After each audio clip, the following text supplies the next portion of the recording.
que tu sais comment tu aimes être aimé? Si tu le sais, très bien, cette vidéo n'est pas pour toi. Si tu ne le sais pas, reste ici. Beaucoup de fois, les gens, dans l'intercommunication avec les gens, ça peut être un frère, une sœur, un parent, un mari, une épouse, on ne dit pas clairement comment on veut être aimé. Et qu'est-ce qu'on fait?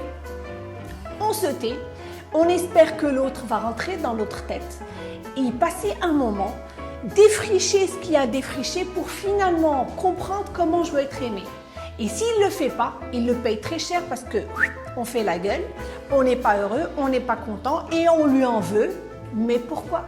Lui en vouloir pour quelque chose qu'il ne sait pas? Lui en vouloir pour quelque chose qu'il n'a pas réussi à déchiffrer ni à décoder?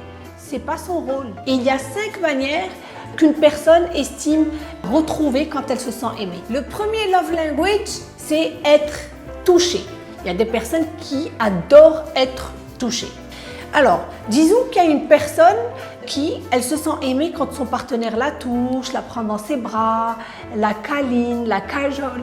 Donc, dès qu'il fait ça, elle se sent aimée. Dès qu'il ne le fait pas, elle ne se sent pas aimée. Le deuxième love language, c'est des compliments. Il y a des personnes qui aiment recevoir des compliments. T'es la meilleure, ouais, je suis fière de toi, c'est génial ce que tu as fait, c'est fantastique comment tu as géré cette situation, etc. Ça, c'est la deuxième manière qu'une personne peut avoir pour se sentir aimée. La troisième manière dont on se sent aimé, c'est que waouh, la personne me rend service. J'ai eu un manque de temps, j'ai pas eu la possibilité de faire X choses, et bien la personne, elle me rend service.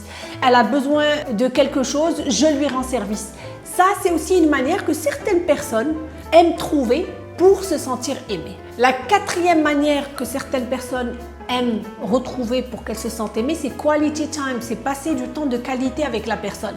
C'est que la personne, elle se dit non, si moi je passe du temps de qualité avec l'autre, c'est-à-dire je lui offre tout mon temps, c'est ma manière de l'aimer. Et c'est comme ça que j'aimerais moi aussi être aimée. C'est quand la personne est avec moi, elle pose son téléphone, elle pose son ordinateur, elle ne passe pas son temps à zapper à la télé et elle me consacre du temps me regardant droit dans les yeux. Et là, je me sens aimée.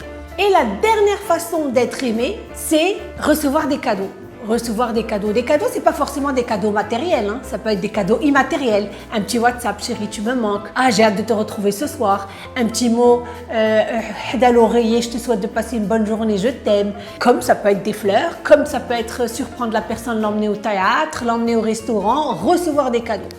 Donc, tu l'auras bien compris, nous n'avons pas tous la même manière d'être aimés. Ce qui est important pour moi n'est pas important pour toi. Et ce qui est important pour l'autre n'est pas important pour l'autre. Mais si tu ne sais pas, toi, comment tu veux être aimé, et si tu ne le verbalises pas à ton partenaire, il y a de fortes chances pour que tu reçoives de l'amour, mais qui, à tes yeux, ne correspond pas à de l'amour et tu ne vas pas le valoriser. Pour ma part, je vais vous faire un petit secret. Moi, j'adore les compliments, donc si vous voulez me montrer votre amour, laissez-moi des compliments en commentaire.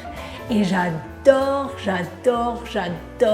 être aussi touchée, c'est pour ça que je suis Madame Hug. J'ai partagé avec toi mes manières de me sentir aimée, à toi de me partager en commentaire la manière que tu as pour te sentir aimée et surtout dis-le à la personne la plus importante qui est ton partenaire.